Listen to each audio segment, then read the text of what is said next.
ጤና ይስጥልን የተወደዳችሁ በያላችሁበት በድጋሚ እንደምንቆያችሁ 7 ሰዓት ነው። ዜና ኢትዮጵያ ተመልሷል።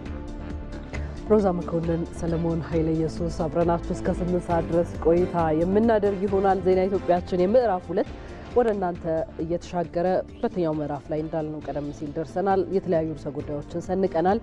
ምን አላችሁ ካላችሁን በጥቂቱ እናስተዋውቃችሁ።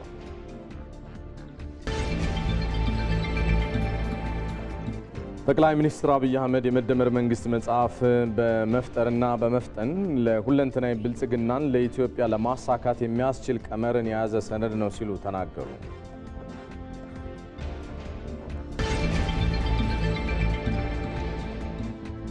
ታላቁ የኢትዮጵያ ህዳሴ ግድብ ግንባታ መጠናቀቅ የአንድነታችንና የዓላማ ጽናታችን መገለጫ መሆኑን የተለያዩ አካባቢው ነዋሪዎች ገለጹ። የታላቁ ህዳሴ ግድብ ግንባታ መጠናቀቅን አስመልክቶም የድጋፍ ሰልፎች በተለያዩ የሀገሪቱ አካባቢዎች እየተካሄዱ ነው።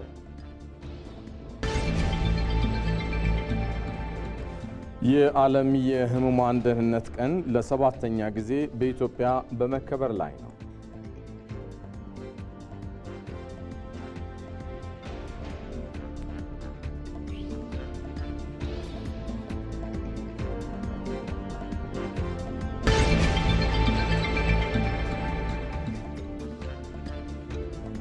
ከውጭ ከመረጥንላችሁ ጉዳይ እስራኤል በጋዛ ከተማ የከፈተችውን የእግረኛ ዘመቻ የተለያዩ ሀገራት አወገዙ።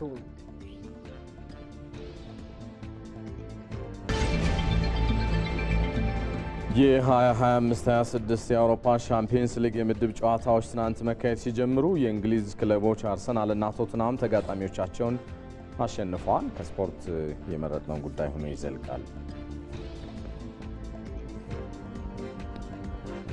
እዚህ ሸጎሌ አካባቢ ከሚገኘው ስቱዲዮአችን በተጓዳኝ በቀጥታ መስመሮቻችን ባልደረቦቻችን ከደቂቃዎች በኋላ የተለያዩ ወቅታዊና አዳዲስ መረጃዎችን እያጋሯችሁ ቆይታ የሚያደርጉ ነው የሚሆነው። ሞላ ለማየው፣ አሳንቲ ሀሰን፣ ሲሳይ ሶሬቻ እንደዚሁም አስማረ ብርሃኑ በተለያዩ አቅጣጫዎች የታላቁ ህዳሴ ግድብ ግንባታን የተመለከቱ ህዝባዊ የድጋፍ ሰልፎች እየተካሄዱ ነው የሚገኙት። መጠናቀቁ ለሀገራዊ አንድነትና ህብረ ብሔራዊ ትርክትን ከማጽናት አኳያ ያለው አንድምታ እንዴት ይገለጻል የሚለውን የሚያጋሩን ይሆናል። ሌላኛው ባልደረባችን ሳራ ሳለ ስላሴም አለች። የዓለም አቀፍ የህሙማን ደህንነት ቀን ለ7ኛ ጊዜ በኢትዮጵያ በመከበር ላይ ይገኛል። የተነሱ ሀሳቦችን እያጋራችን ቆይታ የምታደርግ ነው የሚሆነው። በአጀንዳ ዘገባችን ጉዳይ ዶክተር ኢብራሂም ሙሉሸዋ የታሪክ ተመራማሪና የፖለቲካ ተንታኝ በምናነሳቸው ጉዳዮች ዙሪያ ተጨማሪ ምላሽና ማብራሪያ እየሰጡን ቆይታ የሚያደርጉ ይሆናል። ከደቂቃዎች በኋላ ይቀላቀሉናል። እንደጀመርነው በመጨረሻ ማለቀ እጅግ በጣም ደስ በሚል ሁኔታ ምርቃት በጣም ዝግጁ ነው። እኛ ላይ ያል በጣም ደስተኛ ይሰማኛል። ከአዲስ አበባ እስከ ሻሸመኔ የሚደርስ ሰው ሰራሽ ሐይቅ ፈጥሯል። አሳችንን ለማጥመድ እየሞከርን ነው። የመጀመሪያው አሳችንን ይዘናል።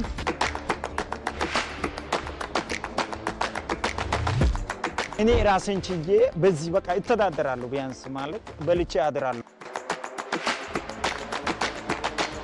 ለኔ ማለት ያው አንድ ልጅ ነው ያለኝ። የ14 ዓመት ልጄ ግን አባይ ነው። የ5 ዓመት ልጅ ደግሞ አለኝ። ያው እንግዲህ አባይ ዘመናችን አድዋ ነው። የግድቡ ግንባታ ስለተጠናቀቀ የእርሶ ስሜት ቢያጋሩ። ፕሮጀክቱ እንደምታዩት በኮንክሪት ብቻ ሳይሆን የተገነባው በሰው ላብ በሰው ደም ህይወት ተከፍሎበት ለዚህ ደረጃ በሺዎች የሚቆጠር ህይወት ተከፍሎበት ለዚህ ደረጃ የደረሰ ነው። ወንድም እህቶቼ በጉጉት ስንጠብቀው የነበረው የታላቁ የህዳሴ ግድብ ወይም ዳግማዊ አድዋ ተጠናቆ ስራ ጀምሯል።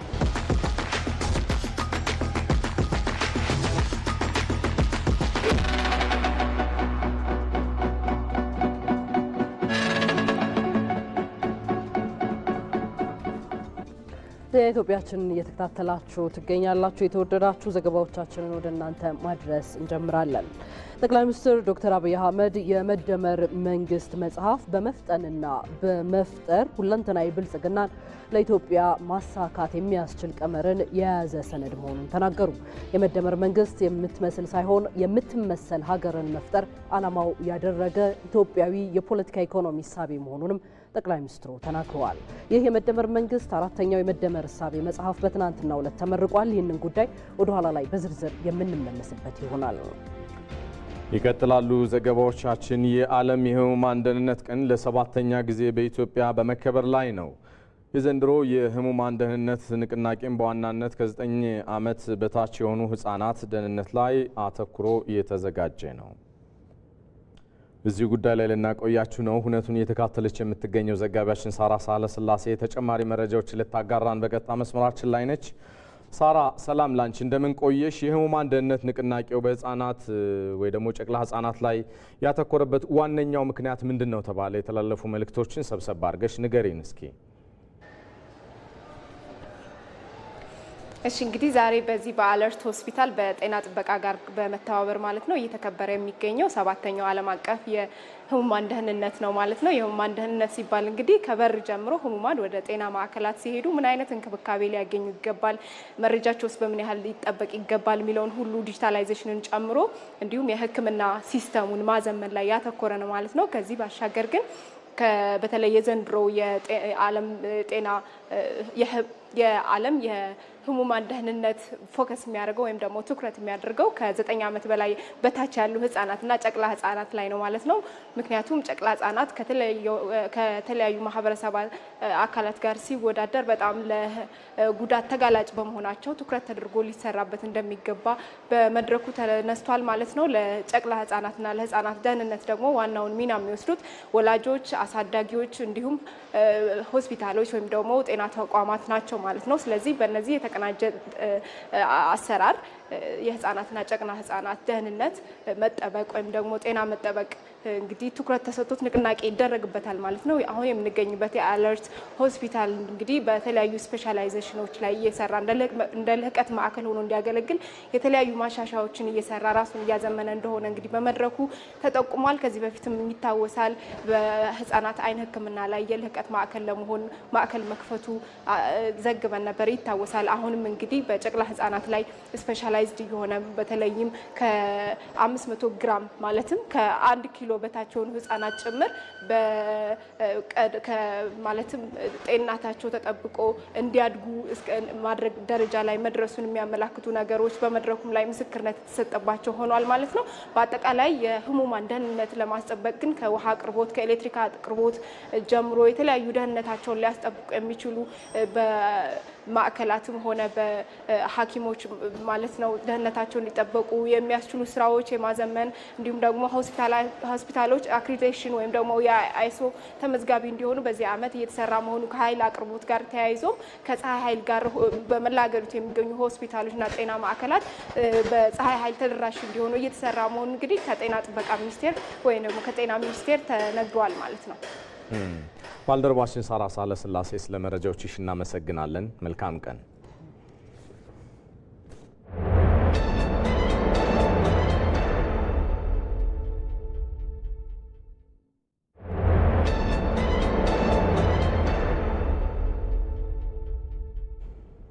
ዜና ኢትዮጵያችን ቀጥሏል። ወደ አጀንዳ ጉዳያችን ተሻግረናል። በዛሬው አጀንዳ ጉዳያችን የታላቁ የኢትዮጵያ ህዳሴ ግድብ በመደመር ውጤት በጋራ በአንድነት የተገነባ እንደመሆኑ አሰባሳቢ ትርክትን ከመገንባት አንጻር ፋይዳው ምን ድረስ ነው ስንል በስፋት የምናነሳ ነው የሚሆነው። ከዚህ ጋር አያይዘንም በሀገር አቀፍ ደረጃ እንግዲህ የታላቁ የኢትዮጵያ ህዳሴ ግድብ መመረቅን ተከትሎ የተገኙ ውጤቶችና ደስታዎችን ለመዘከር ታላቅ ሰላማዊ ሰልፎች የተደረጉ ነው የሚገኙት። በአሰላ፣ በአዳማ፣ በጅማ፣ በሸገር ከተማና በተለያዩ የሀገሪቱ አካባቢዎች ታላቅ የድጋፍ ሰልፍ ተካሂዷል። ምን ገጽታ ነበረው? በተንቀሳቃሽ ምስል ተከታትለን እንመለስ።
ተመልሰናል። የተወደዳችሁ ከዜና ኢትዮጵያ ጋር ናችሁ። በአጀንዳ ዘገባችን ቀደም ሲል እንዳስተዋወቅናችሁ ታላቁ ህዳሴ ግድብ ግንባታ መጠናቀቅን ተከትሎ በተለያዩ የሀገሪቱ ዋና ዋና ከተሞች የድጋፍ ሰልፎች እና የተለያዩ መልእክቶች እየተላለፉበት ይገኛሉ። የድጋፍ ሰልፍ እና ደግሞ የተለያዩ መልእክቶች እየተላለፈባቸው ከሚገኙ ዋና ዋና የሀገራችን ከተሞች አዳማ ትገኛለች። በአዳማ የምትገኘው ዘጋቢያችን አሳንቲ ሀሰን ተጨማሪ መረጃዎችን ልታጋራን በቀጥታ መስመራችን ላይ ትገኛለች። ሰላም ላንቺ፣ እንደምን ቆየሽ አሳንቲ? በአዳማ ከተማ ዛሬ የተካሄደው የድጋፍ ሰልፍ በተለይ ታላቁ ህዳሴ ግድብ ግንባታ በጋራ የሁለተኛው የመደመር ትውልድ ያሳካው ሀገራዊ ፕሮጀክት እንደመሆኑ መጠን ምንድነው የተላለፉ መልእክቶች በደስታ ሀሳቢዎች ዙሪያ ላይ ንገሪን እስኪ።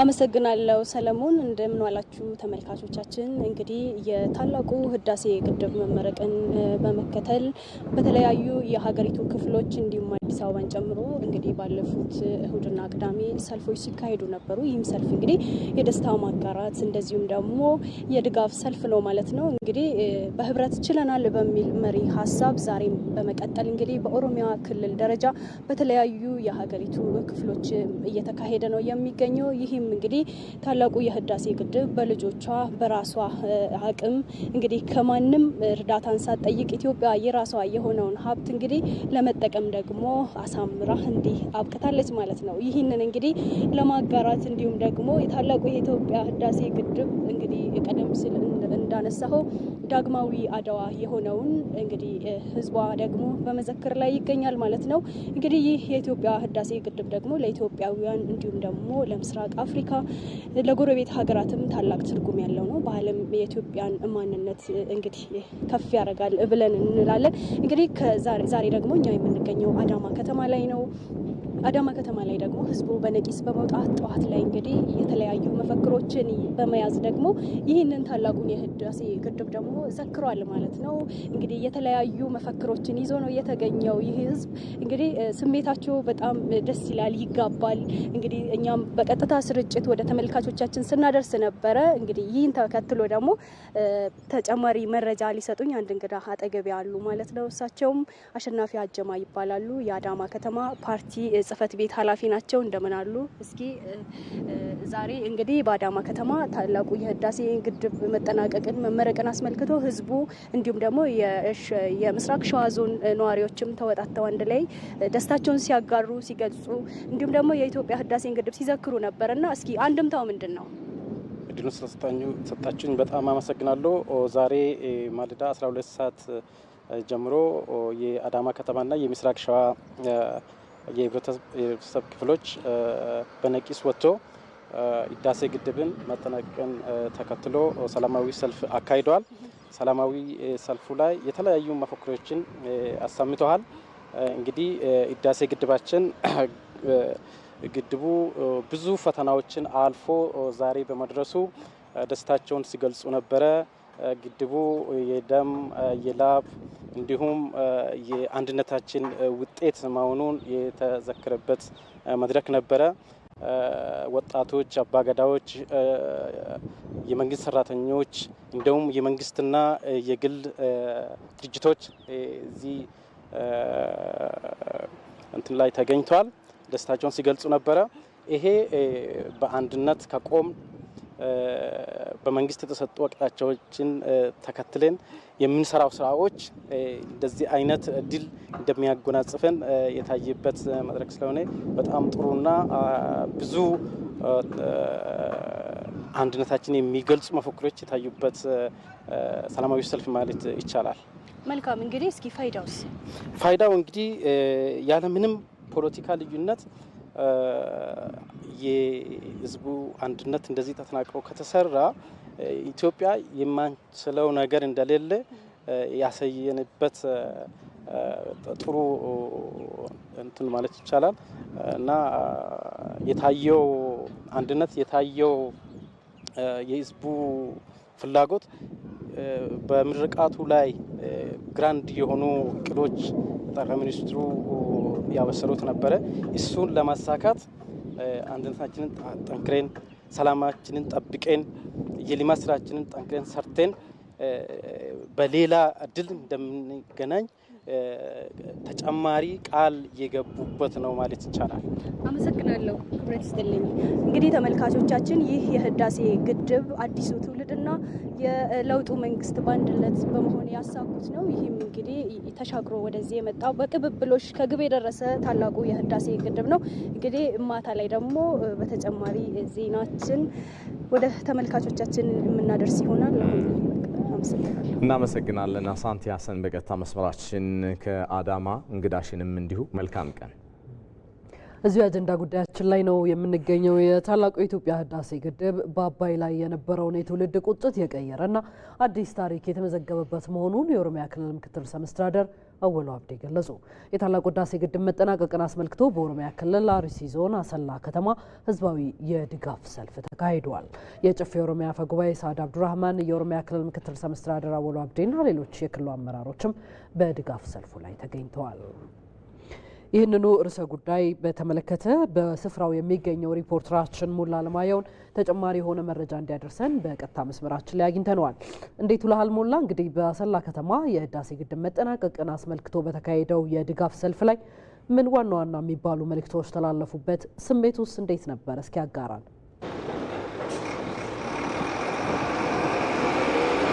መልካም። ታላቁ የኢትዮጵያ ህዳሴ ግድብ መጠናቀቅን ምክንያት በማድረግ በኦሮሚያ ክልል አርሲ ዞን አሰላ ከተማ ዛሬ ማለዳውን ከፍተኛ የሆነ ህዝብ በነቂስ ወጥቶ ህዝባዊ የድጋፍ ሰልፍና ስሜቱን ያንጸባረቀበት ነበር። በተለይም የደስታ ስሜታቸውን ያጋሩበት ነበር ማለት ይቻላል።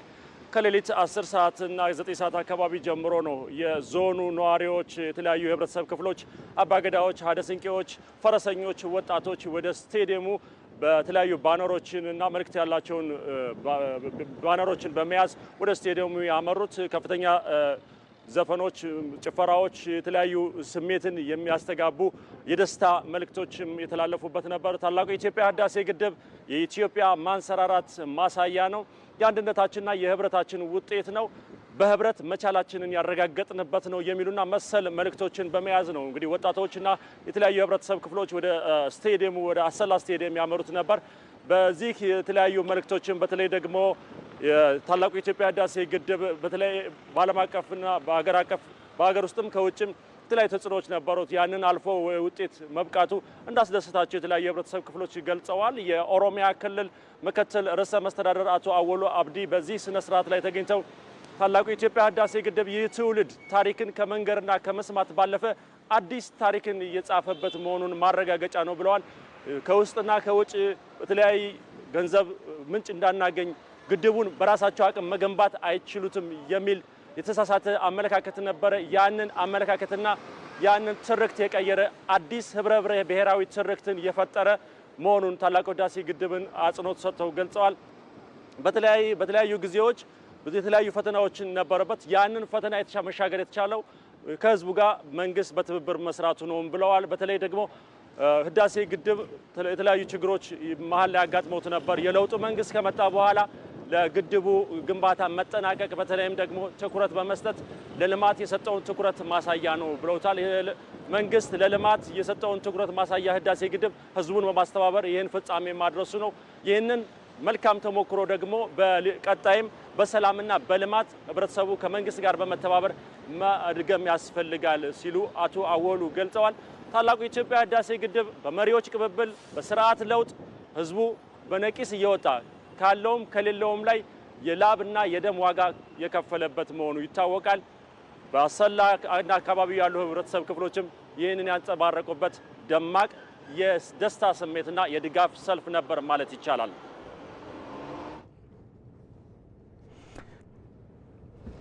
ባልደረባችን ሞላ አለማየሁን እናመሰግናለን።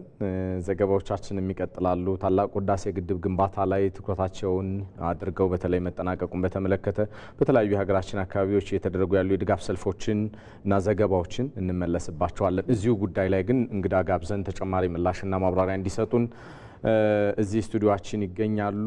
እንግዳችን የታሪክ ተመራማሪና የፖለቲካ ተንታኙ ዶክተር ኢብራሂም ሙሉሸዋ ናቸው። ከእሳቸው ጋር መጠነኛ ቆይታ እናደርጋለን። ዶክተር ለጊዜዎት እናመሰግናለን። እኔም አመሰግናለሁ። እንግዲህ ከቀናት በፊት ተጠናቆ ተመርቋል። ታላቁ ህዳሴ ግድብ ግንባታ እጅግ አስደናቂ ታሪክ እንደጻፈ ይሄ ትውልድ ይሰማኛል። የእሷም ስሜት እንደዛ እንደሆነ እረዳለሁኝ።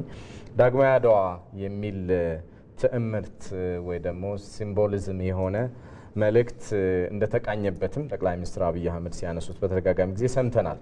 አድዋ በቅኝ ግዛት አለመገዛት የፓን አፍሪካኒዝም ሀሳቦችን ያዋለደ የኢትዮጵያን ከፍታና ተደማጭነትን ባለም አቀፍ መድረኮች የፈጠረ እንደሆነ ይሰማኛል እና ዳግማዊ አድዋ ሲባል ምንድነው ትዕምርቱ ህዳሴ ግድቡ? እሺ አመሰግናለሁ። እንግዲህ ያለፉት 200 ዓመታት በታሪክ የአውሮፓውያን የበላይነት የታየበት አውሮፓውያን ከኢንዱስትሪ ሪቮሉሽን ከሚባለው የኢንዱስትሪው አብዮት ከሚባለው ጀምሮ የበላይነታቸውን በተለያየ መንገድ ያሳዩና ራሳቸውን የዓለም ገዢ አድርገው ያቀረቡበት ዘመን ነው የምንኖረው። አሁን ዘ ኤጅ ኦፍ ዘ ዩሮፒያንስ ዘ ዌስት ነው አሁን ያለው የምዕራቡ ዓለም ነው ዓለም ራሱ ማለት ነው። እነዚህ ደግሞ የተለያዩ ስቴጆች ነበሯቸው። የመጀመሪያዎቹ 19ኛው ሴንቸሪ አካባቢ 19ኛው ክፍለ ዘመን ይሄ ቅኝ ግዛት የሚባለው ነገር ማለት ነው። በዛን ጊዜ ለአፍሪካውያን በኤዥያ ለሚኖሩ ለደቡብ አሜሪካውያን ይሄ ጊዜ በቅኝ የመገዛትና ከዛም በኋላ አገራቸውን ተቆጣጥረው ሀብታቸውን በግልጽ በሆነ ጦርነት ወረራ የሚያዝ ሂደት ነው። እንግዲህ አድዋ በዛ ዘመን የተከሰተ ነው። አድዋ በዛን ጊዜ በግልጽ በጦርነት በመውረር የመጡ እነዚህ አውሮፓውያንን ቅስም የሰበረና አይሆንም፣ ጥቁር ህዝቦችም ልክ እንደናንተ ሰዎች ናቸው፣ ልክ እንደናንተ ሁሉ ነገር ሊኖራቸው ይገባል፣ እኩል ናቸው የሚል መልስ የሰጠና አድዋ ላይ ያንን አሸንፈናል። እንግዲህ የመጣውን ወራሪ ኃይል መክተን መሬታችንን ሀብታችንን አትወስድም ያልንበት ዘመን ነው። ከዛ በኋላ 20ኛው ክፍለ ዘመን ይገባል። 20ኛው ክፍለ ዘመን ከገባ በኋላ እንደምታስታውሱት እዚሁ ጣሊያን እንደገና ለ5 ዓመት መጥቶ ሀገራችንን የያዘበት ሁኔታ አለ። ከዛ ብዙ እንትን ያለ ከዛ በኋላ ግን የመጡት በተለይ ከ1960ዎቹ በ20ኛው ሴንቸሪ ኒዮ ኮሎኒያሊዝም የሚል ኮንሰፕት ቀጥታ በወረራ በምናምን መያዝ ሳይሆን በኢኮኖሚ በእጃዙር አዲሱ የቅኝ ግዛት የሚባለውን ነገር በተለይ በኢኮኖሚ ህዝቦች የራሳቸው እንትን እንዳይኖር ኮንፊደንስ እንዳይኖራቸው የራሳቸው የሚሉት ነገር እንዳይኖራቸው በጣም ስሜታቸው የተጎዳ የተጎሳቆሉ በረሃብ እንድንጠራ በችግር እንድንጠራ በኋላ ቀርነት እንድንጠራ የሚያደርግ ደግሞ ጦርነት ነው የ20ኛው ክፍለ ዘመን በተለይ የ20ኛው ክፍለ ዘመን አጋማሽ ማለት ነው። ስለዚህ እስከ 1990ዎቹ ድረስ ያው የሶሻሊስት ሀገርና የካፒታሊስት ሀገር ተብለን ደግሞ ተከፍለን የሁለት ሀያላን ሀገራት መጫወቻ ሆነን እኛም ሀገራችን እንዳየ ነው ማለት ነው። አሁን እንግዲህ ይሄንኛው ጦርነት ላይ ነን ማለት ነው። ይሄ የእጅ አዙር ቅኝ አገዛዝን የመዋጋት ደግሞ ልክ አባቶቻችን አድዋ ላይ ያደረጉትን ደግሞ በኢኮኖሚ ደግሞ ሊያደቁን ሀብታችንን ሊወርሱ ምንም እንደማንችል ሊያደርጉን አንችልም የሚል ስነ ልቦና ውስጣችን ሊከቱ አሁንም በኢኮኖሚ ደግሞ አድቀውን የኛን ሀብት የሚወርሱ ማለት ነው። በዚህ ይሄ እንግዲህ አሁን እንግዲህ ከአድዋ ጋር ለምን እንደምናስተያይ ነው። በዚህ የተነሳ የገነቡት የብዙ አመት ሀብታችንን የመውረስ አንደኛ ከኮሎኒያሊዝም ጋር ከዛኛው ጋር አያይዘው በቅኝ ግዛት ጊዜ የተፈራረምናቸውን ነገሮች ወይም ደግሞ እነሱ የያዟቸው አገራት እንደ ግብጽ እንደነ ሱዳን ለምሳሌ በቅኝ ግዛት ውስጥ የነበሩ እዛ ባወጡት ህግ ደግሞ አሁን እኛንም ተመርታችሁ አዲሱን የኮሎኒያሊዝም አዲሱን የቅኝ ግዛት ደግሞ እያራመዱብን ነው። ስለዚህ ይሄንን መዋጋት ልክ አድዋ ጊዜ ምክንያቱም ጦርነት ማለት በሚያስፈልገው ጊዜ የሚያስፈልገውን ትጥቅ መታጠቅ ነው። በአሁኑ ጊዜ ማንም መጥቶ መሬትህን ወስዶ አያባርህም። ግን በአሁኑ ጊዜ በእጅ አዙር አሁን ይሄ ነው እንግዲህ ህዳሴ ግድቡ ምን አመጣ ነው። የህዳሴ ግድቡ አንደኛ በፊት ባስቀመጣችሁት በቅኝ ግዛት ህጋችሁ አንመራም። ሁለተኛ እኛ የራሳችንን ኢኮኖሚ የመገንባት መብት አለን። የሊበሬሽን የነጻነት ትግል ነው ማለት ነው። በዚህ ትግል ውስጥ ምን አገኘን? ዳግማዊ አድዋ የምንለው የዛሬ 14 ዓመት አወጅን። ምን አወጅን? የሀብታችንን በራሳችን የመጠቀም መብት፣ አድሏዊ ባልሆነ መንገድ እዚች ዓለም ላይ ትሪት የመደረግ የመዳኘት መብታችንን፣ የኢኮኖሚ ዋስትናችንን የማረጋገጥ ሉዓላዊነታችንን። ስለዚህ ይሄ ድል ቀጥታ ከአድዋ ጋር የሚያያዝበት በዚህ ምክንያት ነው። ግሩም ነው። የአፍሪካን የማሳነስ እሳቤም ያከተመበት ይመስለኛል። አዎ ልክ አድዋ ላይ የተከሰተው እኮ ይሄ ነው። አድዋ ላይ ምን ተከሰተ ብንባል በደቡብ አሜሪካ፣ በአፍሪካ በተለያዩ ሀገሮች ያሉት በካሪቢያን ሀገራት የጥቁሮች እንቅስቃሴዎች እንዲዳብሩ የተደረገበት ነው። ይሄ የህዳሴ ግድባችን ደግሞ ምን ያመጣል ብንል ዛሬ አፍሪካውያን ምን እንደሚሰሩ ከማሳየት አልፎ ነገ ሌሎቹም የአፍሪካ ሀገራት ይሄንን የሚከተሉ ያደርጋቸዋል ማለት ነው። ዶክተር እዚሁ ላይ ያያይዘን አሁን ያነሱት ነገር አለ። መቼስ ኢትዮጵያውያን ለታሪክ ለዘመናት የነበረውን ነገር ሽረውታል። ትልቅ ድል ነው የፈጸሙት። ይህንን ሂደት እንዴት ነው መጠቀም የሚገባው? ቀጣይ ገና ብዙ መሄድ ያለብን ነን እንደ ሀገር እና እንዴት ልንጠቀምበት ይገባል ይላሉ? አዎ በመጀመሪያ ደረጃ አንድ የታሪክ ድል የሚያገለግለን ለትርክት ነው። በነገራችን ላይ ታሪክ ለምን ያስፈልጋል የሚለውን ነገር ስናስተምር አንዱ የምንጠቅሰው ነገር ታሪክ የሚያስፈልገን አንድ ሰው የራሱን የሳይኮሎጂካል የሆነውን የማንነቱ ለምሳሌ አያቴ ይላል አንድ ሰው አያቴ በጣም ደግ ናቸው ምናምን ናቸው ሲል ስለ አያቱ አይደለም ሰው በታሪክ ትርክት የሚያወራው ስለ ራሱ ስለ አሁኑ ነው የሚያወራው። ስለዚህ ታሪክ አንዱ የሚሰጠን ነገር የስነ ልቦና የበላይነት ወይ የበታችነት። አባቴ እንደዚህ አድርጎ ነበር፣ ጀግና ነበር፣ አድዋ ላይ አሸንፏል ስንል እኔ በአባቴ ውስጥ አለው ማለት ነው። ትርክቱ ራሱ እኔ የማን ዘር እንደሆንኩኝ የማን ሀገር ሰው እንደሆንኩኝ ያስረዳናል።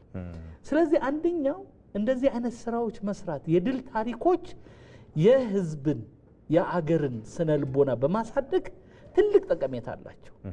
የሚቀጥለው ትውልድ ደግሞ ወይም ደግሞ የአሁኑ ትውልድ ደግሞ ሰክሰስ አይቷል፣ ስኬት አይቷል። አንድ ነገር ሞክረን ከተሳካልን የሚቀጥለውንም ስቴፕ እንሄዳለን ማለት ነው። በእርግጥም ከዚህ የበለጠ ኢትዮጵያን ያደከመ ፕሮጀክት ይኖራል ተብሎ አይታሰብም።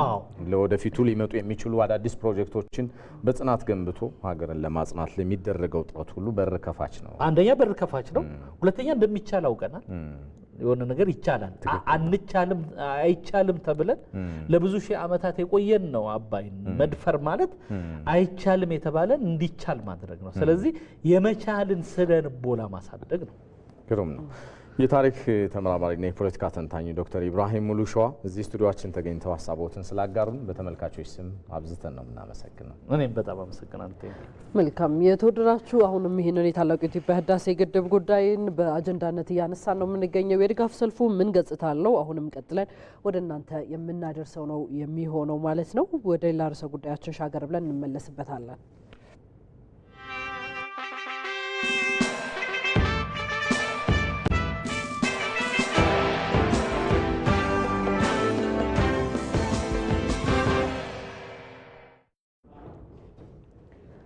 ዘገባዎቻችን ቀጥለዋል። የኢፌዴሪ ጠቅላይ ሚኒስትር ዶክተር አብይ አህመድ የመደመር መንግስት መጽሐፋቸውን በትናንትናው ዕለት አስመርቀዋል። ከዚህ ጋር የተገናኙ ዘገባዎችና ቀደም ሲል ጠብቆን ወዳላችሁ መረጃዎች እንምራችሁ።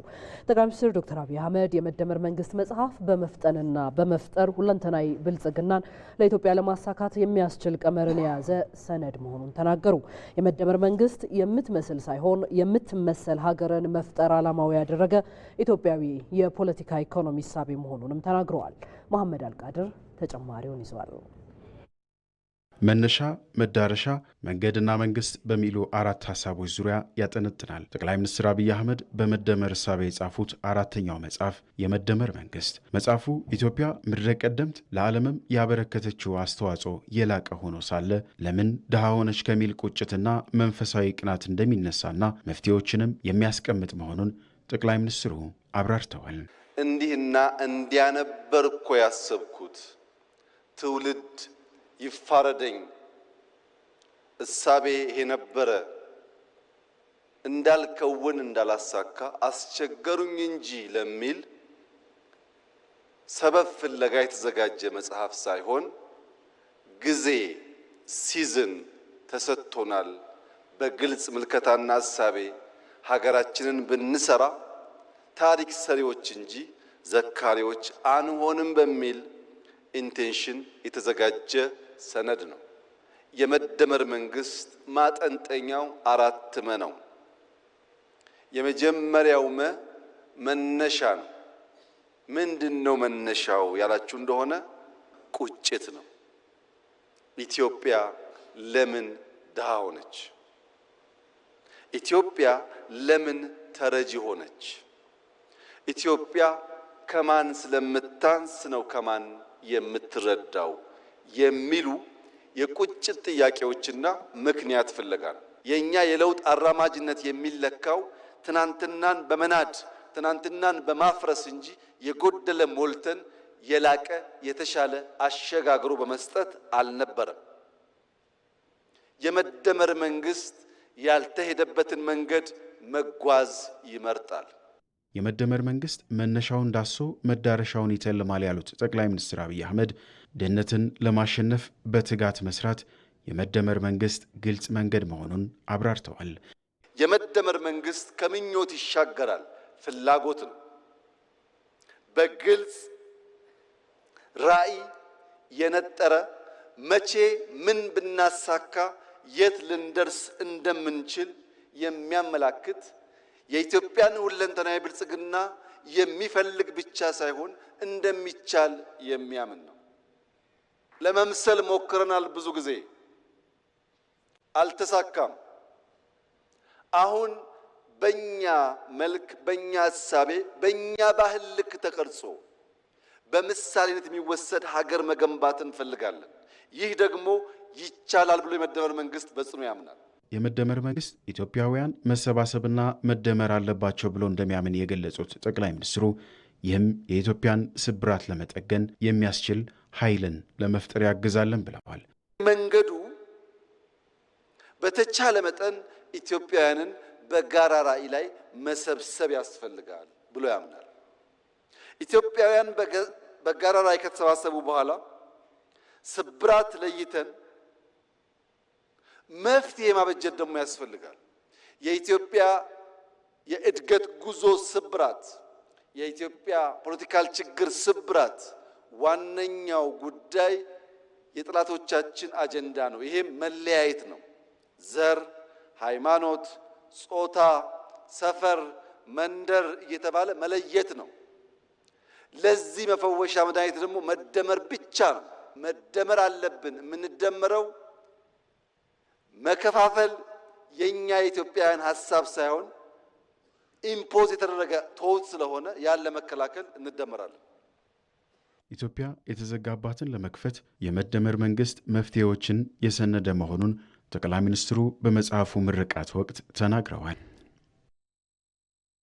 ይህ በዚህ እንዳለ የመደመር መንግስት መጽሐፍ የሀገርን የወደፊት ዕጣ ፈንታ በመወሰን ህዝብን ለአንድ ዓላማ የሚያሳስር ነው ሲሉ የፕላንና ልማት ሚኒስትሯ ዶክተር ፍጹም አሰፋ ተናገሩ። እንደ ሀገር የሚያጋጥሙንን ችግሮች ለመፍታት ታዲያ የመደመር መንግስት መጽሐፍ የመፍትሄ አቅጣጫ ያስቀመጠ መሆኑን የጠቅላይ ሚኒስትሩ የምስራቅ አፍሪካ ጉዳዮች አማካሪ ሚኒስትር ጌታቸው ረዳ ተናግረዋል። ሚኒስትሮቹ በመደመር መጽሐፍ ዙሪያ ዳሰሳ አቅርበዋል። መግደላዊት ደረጃ ተከታትለዋለች። ጠቅላይ ሚኒስትር አብይ አህመድ መደመር ከተሰኘው የመጀመሪያ መጽሐፋቸው እስከ የመደመር መንግስት መጽሐፍ ድረስ በርካታ ለሀገረ መንግስት ግንባታ መሰረት የሚሆኑና የፖሊሲና የአሰራር ለውጥን ለመፍጠር የሚያግዙ ሀሳቦችን በመጽሐፎቻቸው አንስተዋል።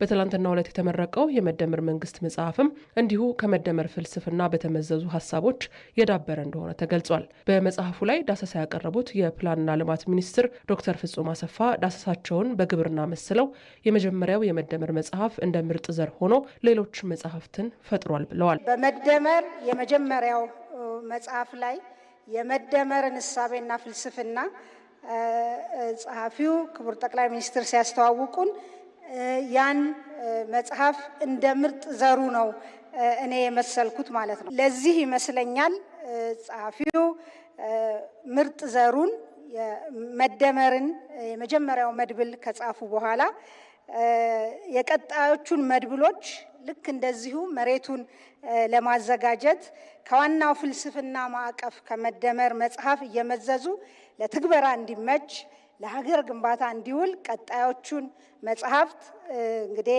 ለንባብ አቅርበውታል። ያለፉት ዓመታት ማግኘት ያለብንን ሳናገኝ ቆይተናል። ይህን ችግር ለመፍታት መጽሐፉ የመፍትሄ አቅጣጫ የሚያስቀምጥ በመሆኑ ሀገራዊ ማዕቀፍ ሊሆን ይገባል ያሉት ደግሞ ሌላው በመደመር መንግስት መጽሐፍ ላይ ዳሰሳ ያቀረቡት የጠቅላይ ሚኒስትሩ የምስራቅ አፍሪካ ጉዳዮች አማካሪ ሚኒስትር ጌታቸው ረዳ ናቸው።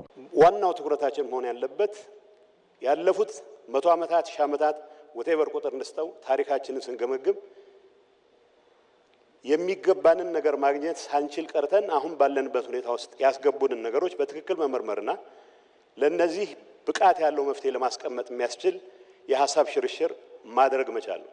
ከዚህ አንጻር ዋናው ትኩረታችን አስተሳሰብ ላይ መሆን አለበት ብሎ ስለሚጀምር በላላይ መዋቅራችን ላይ የሚታዩ ችግሮችን መፈተሽ አለብን ብሎ ስለሚጀምር ፈለግንም አልፈለግንም በዝርዝር ጉዳዮች ተግባባንም አልተግባባንም ሀገራዊ ማዕቀፍ ሆኖ ሊያገለግል የሚችልበትን ዋነኛውን መሰረታዊ ቁም ነገር አሟልቷል የሚል እምነት አለኝ። የመደመር መንግስት የሀገርን የወደፊት ዕጣ በመወሰን ህዝብን ለአንድ ዓላማ የሚያስተሳስር ነው ሲሉ ሚኒስትሯ ዶክተር ፍጹም አሰፋ ገልጸዋል። የመደመር መንግስት ሚና አዳዲስ የገበያ እድሎችን በሚፈጥር የፈጠራ ብቃት ላይ የተመሰረተ ነው። እንደ ኮሚኒስት መንግስት ሁሉንም ምርትና የምርት ሂደት አይቆጣጠርም።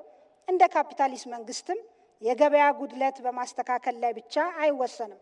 እንደ ልማታዊ መንግስትም መሰረተ ልማቶች ማቅረብ የማበረታቻ ስርዓት መፍጠር እና መስጠት ላይ ብቻ አይጠመድም። ይልቁንም የመደመር መንግስት የሀገርን የወደፊት ዕጣ ፈንታ ይወስናል። ከዚያም አንጻር የሀገርን ሙሉ አቅም መንግስታዊ ያልሆኑትን የግል ዘርፉን ማህበረሰቡን በጋራ ህልም በማስተባበር ለአንድ ዓላማ እንዲተጉ ያደርጋል። በመጽሐፉ ሌላው የተዳሰሰው የከተሞች መስፋፋት ጉዳይ ነው። በዚህ ላይም አማካሪ ሚኒስትሩ ጌታቸው ረዳ ከተሞቻችን ሰፊ ገጠሮች ነበሩ ሲሉ ገልጸው አሁን ላይ የተጀመሩ የከተማ ማስፋፋት ስራዎች ሊደነቁ እንደሚገባም አክለዋል። መጽሐፉ ላይ በግልጽ እንደተቀመጠው የከተሞች እድገት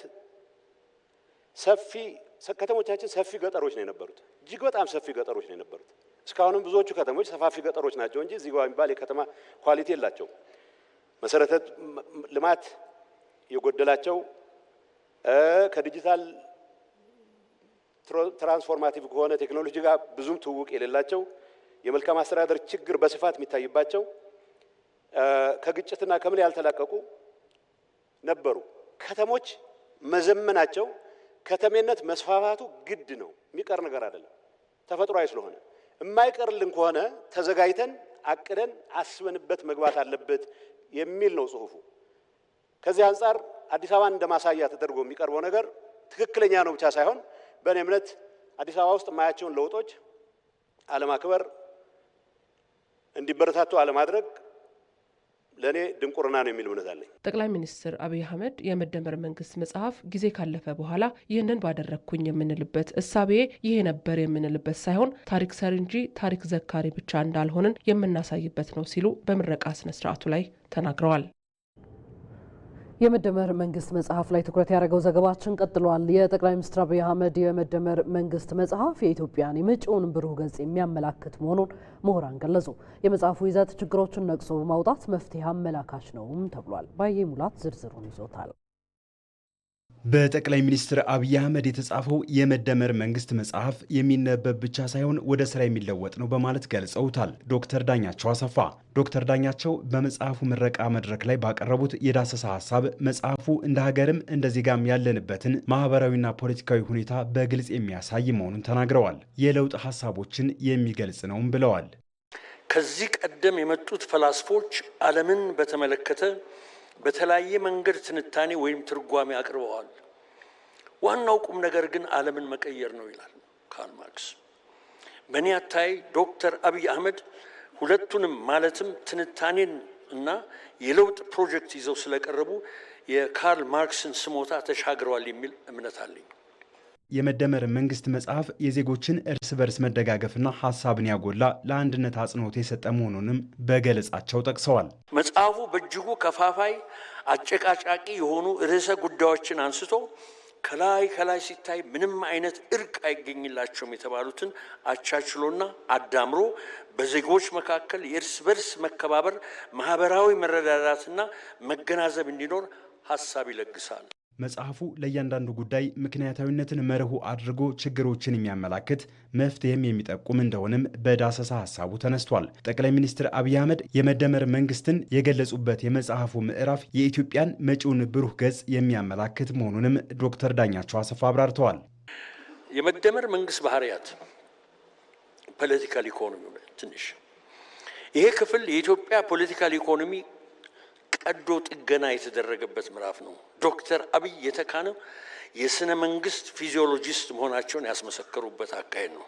በዚህ ጥናት የኢትዮጵያ ሶሺዮ ፖለቲካል ኢኮኖሚ ከየት ተነስቶ አሁን ያለበት ደረጃ እንዴት እንደደረሰና እንዲሁም ለወደፊት የቀረበው ማሻሻያ ከታከለበት ሀገሪቱ ብሩህ ዕድል እንዳላት በሚገባ ግልጽ አድርጎ የሚያቀርብ ነው። በመጽሐፉ ላይ የዳሰሳ ሀሳባቸውን ያቀረቡት ዘሪሁን ተሾመ በበኩላቸው የመደመር መንግስት መጽሐፍ የተጻፈበት መንገድ የእይታ ልህቀትን የሚጠይቅ ነው ሲሉ ገልጸዋል። የመንግስት የስራ ኃላፊዎች ሩቅ አላሚዎች መሆን እንዳለባቸው በመጽሐፉ መጠቀሱንም ተናግረዋል። በኢማጂኔቲቭ አቅም፣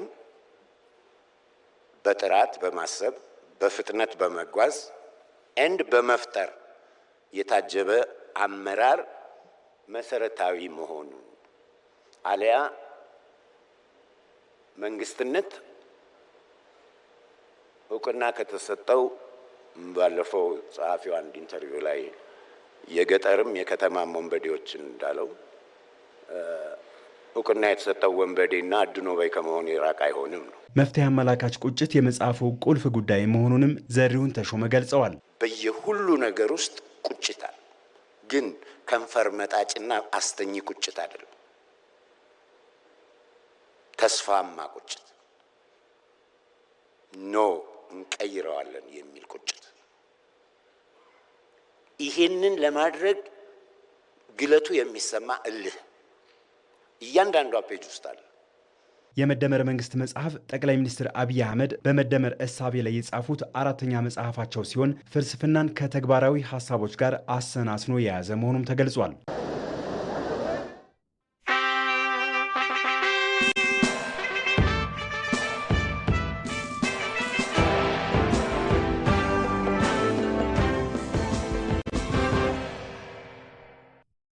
ተመልሰናል። የተወደዳችሁ ሸጎሌ አካባቢ ከሚገኘው ዋናው ስቱዲዮአችን በቀጥታ ስርጭት እየተከታተላችሁት የምትገኙት ዜና ኢትዮጵያ እንደቀጠለ ይገኛል። ቀደም ሲል በአጀንዳ ዘገባችን በስፋት የሄድንበትን ጉዳይ ተመልሰንበታል። አሁን በቀጥታ መስመሮቻችን የታላቁ ህዳሴ ግድብ ግንባታ መጠናቀቅን አስመልክቶ በተለያዩ የሀገራችን ዋና ዋና ከተሞች የድጋፍ ሰልፍ እና መልእክቶች እየተላለፉበት እየተካሄዱ ይገኛሉ። ወደ ጅማ እናቀናለን። በጅማ ከተማ የታላቁ የኢትዮጵያ ህዳሴ ግድብ መጠናቀቅን አስመልክቶ ታላቅ ህዝባዊ የድጋፍ ሰልፍ እየተከናወነ ይገኛል። በስፍራው የሚገኘው ዘጋቢያችን ሲሳይ ሶሬቻ ተጨማሪ መረጃዎችን ሊያጋራን በቀጥታ መስመራችን ላይ ነው የሚገኘው።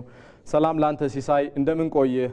ታላቁ ህዳሴ ግድብ ግንባታ በትውልድ ቅብብሎች ሳይናወጽ ይሄ ትውልድ ደግሞ በጀብዱ በጀግንነት የፈጸመው ፕሮጀክት ነው እና በድጋፍ ሰልፉ ላይ የተላለፉ ዋና ዋና መልእክቶች ንገረን እስኪ ባክህን። አመሰግናለሁ ሰለሞን። እንግዲህ እንደምታወቀው የታላቁ ኢትዮጵያ ህዳሴ ግድብ በባለፈው ሳምንት መመረቁን ተከትሎ የተለያየ የደስታ ሰልፎች እየተካሄዱ ይገኛሉ። አሁን እኛ የምንገኝበት ጅማ ከተማም ጠዋት የጅማ ዞን ነዋሪዎች እንዲሁም ደግሞ የጅማ ከተማ ነዋሪዎች ጠዋት በነቂስ ወጥቶ ደስታቸውን ሲገልጹ ነበረ። እንግዲህ ይሄ ግድብ እንደሚታወቀው የኢትዮጵያን መቻል የኢትዮጵያን አቅም ያሳየ ከዚህ በላይ ኢትዮጵያ እንደምትችል ያሳየ ፕሮጀክት ነው። በዚህ መንፈስ ነው እንግዲህ የጅማ ከተማ ነዋሪዎችና የጅማ ዞን ነዋሪዎች ዛሬ ስቴዲየም በመገኘት የተለያዩ መልእክቶችን እያስተላለፉ ደስታቸውን እየገለጹ የቆዩት። እንግዲህ የተለያዩ ህብረተሰብ ክፍሎች፣ አባገዳዎች፣ ሲንቄዎች፣ ሼኪዎች፣ የተለያዩ ሰዎችም እንዲሁም ደግሞ ፈረሰኞች እንዲሁም በመሳተፍ የተለያዩ ደስታ ገልጸዋል። የተለያዩ መልእክቶችም ተላልፏል። እንግዲህ የኢትዮጵያ ህዳሴ ግድብ አይቻልም የሚባለውን አመለካከት ቀይሮ የመቻል ጥግን ያሳየ የመቻል አቅምን ያሳየ የኢትዮጵያን አቅምን ያሳየ የኢትዮጵያ አንድነትን ያሳየ አንድነትና የወል ፕሮጀክት መሆኑ ጋር ተያይዞ እንደዚህ አይነቱ ፕሮጀክት እንግዲህ የሀገራዊ አንድነትን ለማጠናከር ትልቅ ሚና ያለው መሆኑ ጋር ተከትሎ እንግዲህ የህብረተሰቡ ክፍልም በዚህ መልእክት በዚህ ሰልፍ ላይ የተለያዩ መልእክቶችን አስተላልፈዋል። እንግዲህ ላለፉት 14 ዓመት በተለያዩ መንገድ ደግፈዋል ፕሮጀክት። ይህም ፕሮጀክት ሆኖ መጠናቀቁን ተከትሎ ደስታቸውን እየገለጹ ቆይተዋል። እንግዲህ የተለያዩ አመራሮችም በዚህ ሰልፍ ላይ ተሳትፈዋል። የጅማ ዞን አስተዳዳሪ አቶ ትጃኒ ናስርም በዚህ መድረክ ላይ በመገኘት የተለያዩ መልእክቶችን አስተላልፈዋል። ይህ የህዳሴ ግድብ ፕሮጀክት የአንድነት ማሳያ ወይም ደግሞ የወል ፕሮጀክት ማሳያና አገራዊ ትርክትን ያሳየ ፕሮጀክት መሆኑን እንግዲህ ገልጾታል። እንግዲህ ወደፊትም የተለያዩ ፕሮጀክቶች በሀገር ደረጃ የታቀዱ ፕሮጀክቶች ትልቅ ፕሮጀክቶች መታቀዳቸው ይታወቃል። ህዝቡ አሁን ያሳየውን ፕሮጀክት አሁን ያሳየውን ድጋፍ ለቀጣይ ፕሮጀክቶችም እንዲቀጥል መልእክታቸውን አስተላልፈዋል። ህዝቡም በመልእክታቸው እንግዲህ በአድዋ ድል እንደሚታወቀው በተራራ አድዋዎች መሀል መሳካት በአባቶች ድል መደረጉ ይታወቃል። ይሄ ትውልድ ደግሞ በጉባ ተራራዎች መሀል ይህንን ታላቁን የኢትዮጵያ ህዳሴ ግድብን እውን ማድረጉ ይታወቃል። ይሄ ወደፊትም መቀጠል እንዳለበትና ትልቅ ፕሮጀክቶች እንደዚህ አይነቱ የሀገር ፕሮጀክቶች ላይ ተሳትፏቸውን እንደሚቀጥሉ የተለያዩ የህብረተሰብ ክፍሎች መልእክታቸውን አስተላልፈዋል ማለት ይቻላል። ሰሎሞን ባልደረባችን ሲሳይ ሶሬሳ በገታ መስመራችን መረጃዎችን ስላጋራህ እናመሰግናለን። መልካም ቀን ይሁንልን።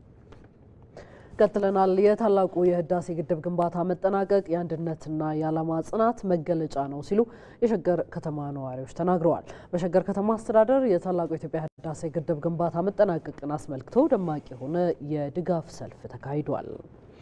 ይህንን የድጋፍ ሰልፍ ሲከታተል የቆየው ሪፖርተራችን አስማረ ብርሃኑ በቀጥታ መስመራችን ላይ አግኝተነዋል። እንዴት ቆይተሃል አስማረ? እንግዲህ በድጋሚ ተገናኝተናል በዜና ኢትዮጵያችን። በተለይ በድጋፍ ሰልፉ ላይ በሸገር ከተማ ምን አይነት ሀሳቦች ተነሱ፣ አጠቃላይ ድባብ ውስጥ ምን ገጽታ ነበረው የሚለውን አድርሰን። መልካም። ዛሬ እንግዲህ የታላቁ ህዳሴ ግድብ ግንባታን መጠናቀቅ አስመልክቶ እንደ ሸገር ከተማ አስተዳደር ታላቅ የድጋፍ ሰልፍ ነው በለገጣፎ ከተማ ክፍለ ከተማ የተከናወነው ማለት ነው። ለዚህ የድጋፍ ሰልፍ እንግዲህ በከተማ አስተዳደሩ ከሁሉም ክፍለ ከተሞች ከሱሉልታ፣ ከሰበታ፣ ከኮዬ ፈጬ፣ ከለገጣፎና ከተለያዩ አካባቢዎች ተሰባስበው በነቂስ ወጥተው የታላቁ ህዳሴ ግድብ መጠናቀቁን አስመልክቶ የተሰማቸውን ደስታ ሲገልጹ ያረፈዱት በዚህ የድጋፍ ሰልፍ ላይ የተሳተፉ የከተማ አስተዳደሩ ነዋሪዎች እንግዲህ ካነሱልን ሀሳብ ውስጥ ለማንሳት ያክል የታላቁ ህዳሴ ግድብ ግንባታ ከጀመረበት ሰዓት አንስቶ ላለፉት 14 ዓመታት ቦንድ በመግዛት የፋይናንስ ድጋፍ በማድረግ የህዳሴ ግድብ ግንባታው እስከሚከናወንበት ቦታ ድረስ በመሄድ በተለያዩ ጊዜያት እዛ መስዋዕትነት ለሚከፍሉ እህት ወንድሞቻችን የሞራል ድጋፍ በማድረግ መስዋዕትነትን ስንከፍል ቆይተናል። ይህ ፍሬ አፍርቶ ውጤቱን በማየታችን በታላቅ ደስታ ከሌሊቱ 8 እና 9 ሰዓት ጀምሮ ከየምንኖርበት አካባቢ ተነስተን እዚህ ቦታ ላይ ተገኝተን ደስታችንን እየገለጽን እንገኛለን። ይህ የአንድነታችን የዓላማ ጽናታችን መገለጫ ነው። እንደዚህ በአንድነት ስንቆም ትላንት አያት ቅድመ አያቶቻችን በአድዋ ድል እንደነሱት ዛሬ በህዳሴ ግድቡኛ ድል ነስተናል። ይህ ትልቅ ድል ነው፣ የኛ ትውልድ በጣም የምንደሰትበት ነው የሚል ሀሳብ አንስተውልናል። በዚህ የድጋፍ ሰልፍ ላይ የተገኙት የሸገር ከተማ አስተዳደር ከንቲባ ዶክተር ተሾመ አዱኛም የውሃ ሀብታችንን በአግባቡ መጠቀም ለመጀመራችን የህዳሴ ግድብ ግንባታ መጠናቀቁ አንዱ ማሳያ ነው ሲሉ አንስተዋል። ይህ የህዳሴ ግድብ ግንባታ እንዲጠናቀቅ መንግስት ከህዝቡ ጋር በመቀናጀት የሰራው ስራ ትልቅ አስተዋጽኦ አበርክቷል። በተለይ ባለፉት የለውጥ ዓመታት መንግስት ይህ ፕሮጀክት እንዲጠናቀቅ የአመራር ቁርጠኝነት ክትትል ማድረጉ ለመጠናቀቁ ትልቁን ድርሻ ይይዛል የሚል ሀሳብን አንስተዋል ማለት ነው። ለኢትዮጵያውያን እንግዲህ የዚህ የህዳሴ ግድብ ግንባታ መጠናቀቅ የድህነትና የልመና የታሪክ እጥፋት የሚመዘገብበትና በሀገራችን ኢንዱስትሪዎች የሚስፋፉበት ብልጽግና የሚመጣበት ትልቅ ለውጥ የሚታይበት የታሪክ ጥፋት በስፋት የሚታይበት እንደሆነም ዶክተር ተሾመ አዱኛ አንስተዋል። እንደ አጠቃላይ የነበረው ሂደት ይህንን ይመስላል። መልካም አስማረ፣ እጅግ አድርገን እናመሰግናለን ለመረጃዎቹ። መልካም ቀን ይሁንልህ። ከዚሁ ጉዳይ ሳንወጣ ባለፉት 7 ዓመታት በተከናወነው የለውጥ ስራና በህዝብ ተሳትፎ የታላቁ ህዳሴ ግድብ ከነበሩበት ውስብስብ ችግሮች ተላቆ ለውጤት መብቃቱ የኢትዮጵያውያንን አንድነት ያረጋገጠ ፕሮጀክት ነው ብለዋል የኦሮሚያ ክልል ምክትል ርዕሰ መስተዳድር አወሉ አብዲ። ሳዳት መሐመድ ሳኒ ዝርዝሩን ይዟል። በአርሲ ዞን ከተለያዩ ወረዳዎች የተውጣጡ የዞኑ ነዋሪዎች የህዳሴ ግድብ መጠናቀቁን አስመልክቶ በአሰላ ስቴዲየም በመገኘት ደስታቸውን ገልጸዋል። በድጋፍ ሰልፉ ላይ የተሳተፉ ነዋሪዎች ሀገሪቱ አስቸጋሪ ጊዜያትን ብታሳልፍም በህዝቦች አንድነትና በመንግስት ጥረት ህዳሴ ግድብ ለምርቃት መብቃቱ መደሰታቸውን ነዋሪዎቹ ለኢቲቪ ገልጸዋል። እኔ ከ2003 ጀምሬ እስከ 2011 ቦንድም ከደሞሴ ላይ ሲቆረጥ ነበረ ማለት ነው። አሁንም ደግሞ ለመጠናቀቁ በጣም ደስተኛ ነኝ። ይሄ ደግሞ የሚያሳየው እኛ የኢትዮጵያ ህዝብ አንድ ከሆነን እንችላለን የሚል የሚያሳይ ነገር ነው ማለት ነው። የግድቡ መጠናቀቅ ለአሰላ ህዝብም ለኔም እንደ ግለሰብ ማለት ነው በጣም ከፍተኛ ደስታ ነው የተሰማኝ። ምክንያቱም ይሄ ግድባችን እንደ ኢትዮጵያ ትልቁ ግድባችንና እስከ ከላብ እስከ ደም ጠብታ ተደርጎበት እዚህ ደረጃ ላይ የደረሰ ግድብ ነው። በጣም ደስ የሚል ነው። በጣም በዚህ ቀጥሉልን፣ ልጆቻችን ተባረኩልን። ህዳሴያችንም ለዚህ ያበቃን አምላክ ክብር ምስጋና ይድረሰው። በሰልፉ ላይ የተገኙት የኦሮሚያ ክልል ምክትል ርዕሰ መስተዳድር አወሉ አብዲ የሀገሪቱ ታሪካዊ ጠላቶች በተለያየ መንገድ ግድቡ እንዳይጠናቀቅ ከፍተኛ ጥረት ቢያደርጉም በህዝቦች አንድነትና በመንግስት ጥረት መጠናቀቁን ገልጸዋል። ባለፉት 7 ዓመታት የተከናወነው ሪፎርም ታላቁን የህዳሴ ግድብ ከጥፋት መታደግ ችሏል። በእናንተ ያልተቋረጠ ድጋፍ የህዳሴ ግድቡን ከጥፋት መታደግ ተችሏል። ታሪካዊ ጠላቶቻችን ግድቡን ለማሰናከል የቻሉትን ሁሉ ቢያደርጉም ከልማት ወዳዱ ህዝባችን ጋር በመሆን ለፍጻሜ አብቅተነዋል።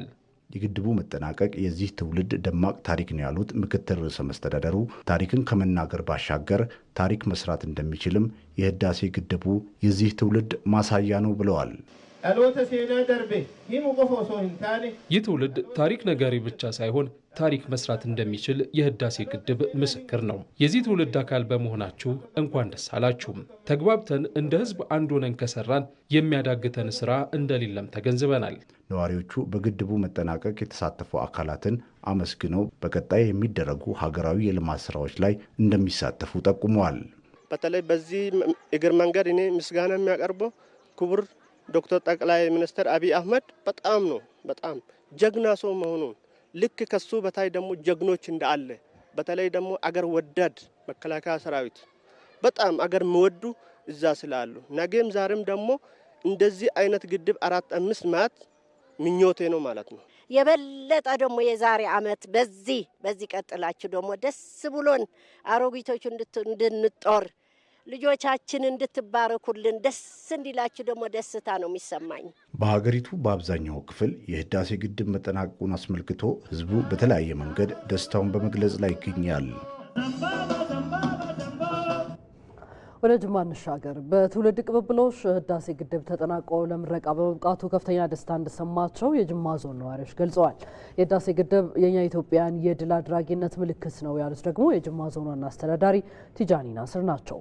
የጅማ ዞንና የጅማ ከተማ ነዋሪዎች የህዳሴ ግድብ መጠናቀቅን አስመልክቶ የሰላም ድጋፋዊ ሰልፍን ያካሄዱበትንና እዛም ላይ አስተያየቶቻቸውን የሰጡበትን ተከታትለን እንመለስ።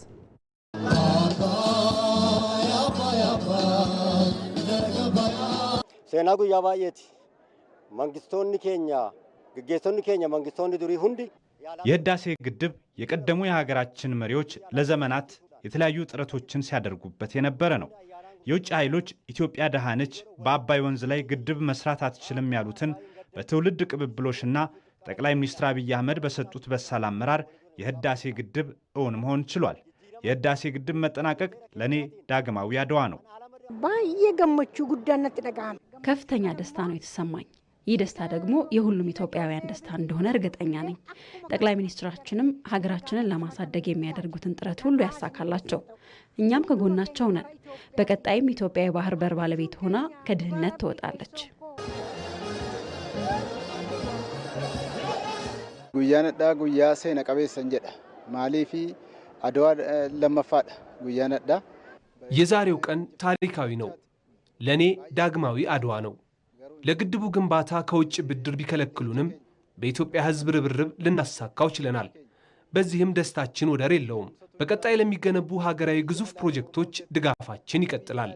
ሆገንሰ ጅጅረማቲን ሂዲያሩምሰ ኬኛ ረኮል ጠጣ ኬሳ በዬ ኤቢፈሙፍ ሳቲፍ ገመቹ ዳንጋንቀም አከዱን ፋቲስ ነት ደጋማ በለውጡ አመራር የህዳሴ ግድብ ከነበረበት ውስብስብ ሁኔታ ወጥቶ ለምረቃ በመብቃቱ ትልቅ ደስታ ተሰምቶኛል።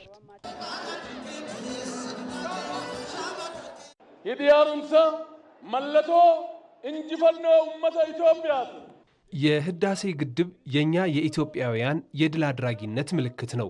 የጅማ ዞንና የጅማ ከተማ ነዋሪዎች እንኳን ደስ አላችሁ ማለት እፈልጋለሁ። የህዳሴ ግድብ መጠናቀቅ መቻላችንን ያሳየንበት ነው። ጠቅላይ ሚኒስትር አብይ አህመድ በሰጡት አመራርና በህዝቡ አንድነት የህዳሴ ግድብ ተጠናቆ ብርሃን መስጠት ጀምሯል።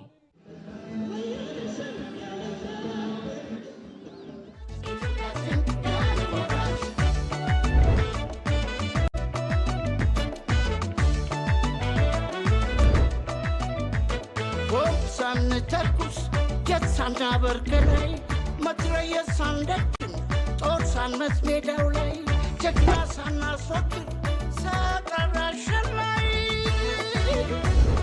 በተዘርባ ሸዋ ማረክነት በድንጋይ በተዘርባ ሸዋ ማረክነት በድንጋይ አባይ አባይ አባይ አባይ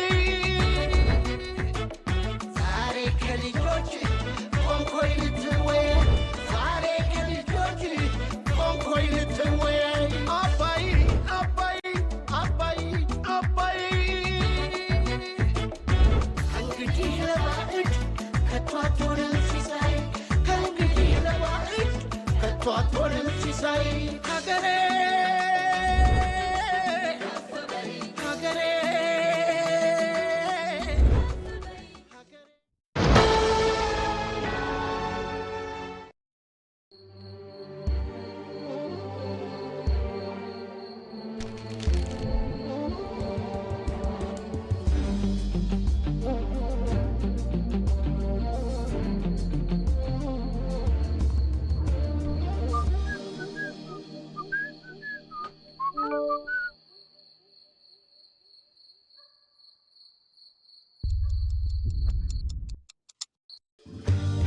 ለአዲስ ዓመት ከውጭ ሀገራት በኢትዮ ዳይሬክት በካሽኮና ፋስት ፔይ በቀጥታ ወደ ባንክ ሂሳቡ ሲላክሎ እንዲሁም በዓለም አቀፍ የገንዘብ አስተላላፊ ድርጅቶች በኩል ከባንካችን ገንዘብ ሲቀበሉ በእያንዳንዱ $1 ከዕለቱ ምንዛሪ ዋጋ በተጨማሪ 10 ብር አክለን መልካም ምኞታችንን እንገልጻለን። አዲሱ ዓመት ምኞታችሁ የሚሳካበት በአዳዲስ ዕድሎችና በብዙ በረከት የተሞላ ይሁንላችሁ። የኢትዮጵያ ንግድ ባንክ ሁሌም የሚተማመኑበት ባንክ።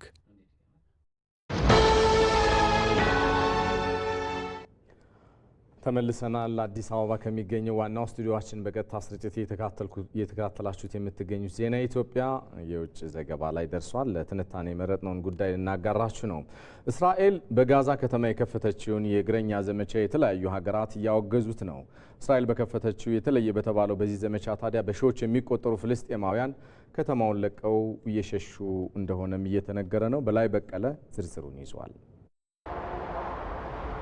የፍልስጤም ወታደራዊ ክንፍ ሐማስ አሁን ወሳኝ የሞት ሽረት ትግል ላይ የደረሰ መስሏል ይላሉ ታዛቢዎች። ዋነኛ ይዞታውን አስከብሮ ለመቆየት አሊያም ለአንዴና ለመጨረሻ ጊዜ ለቆ ለመውጣት እስራኤል ጋዛ ከተማን ሙሉ በሙሉ ለመቆጣጠር ግዙፍ የተባለ የአየርና የእግረኛ ዘመቻ መጀመሯ ይነገራል። የእስራኤል እግረኛ ሰራዊት ወደ ከተማው ዘልቆ ሲገባም በሺዎች የሚቆጠሩ ነዋሪዎች ደግሞ ለቀው እየወጡ መሆናቸው ይነገራል። ጋዛም እየነደደ ነው ብለዋል የመከላከያ ሚኒስትሩ እስራኤል ካትስ ያሰራጩትና በዓለም አቀፍ መገናኛ ብዙሃን የፊት ገጽ የተነበበ ጽሑፍ። የእስራኤል ጦር ለረጅም ጊዜ ሲጠበቅ የነበረውን የእግረኛ ዘመቻ መክፈቱን ጠቅላይ ሚኒስትር ቤንያሚን ኔታንያሁ አረጋግጠዋል። ጦሩ የሐማስን መሠረተ ልማት ማውደም ስለመጀመሩና ወሳኝ ያሉትን ዘመቻ መክፈቱን ገልጸዋል። ጠቅላይ ሚኒስትሩ እስካሁን ከጋዛ ከተማም 1 ሚሊዮን ገደማ ነዋሪዎች 40 በመቶ የሚደርሱት ለቀው መውጣታቸው ሲነገር እስከ ዛሬ ጠዋት ከ10 ሺህ በላይ ለደህንነታቸው ሲሉ ለቀው ወደ ደቡብ አቅጣጫ መሸሻቸው ታውቋል። ይህንኑ የእስራኤል የእግረኛ ዘመቻን የተለያዩ ሀገሮች እያወገዙ ሲሆን የብሪታንያ ውጭ ጉዳይ ሚኒስትር ይቬት ኩፐር እርምጃው ተጨማሪ ደም መፋሰስና የንጹሃን ሞት የሚያስከትል ነው ሲሉ አውግዘዋል።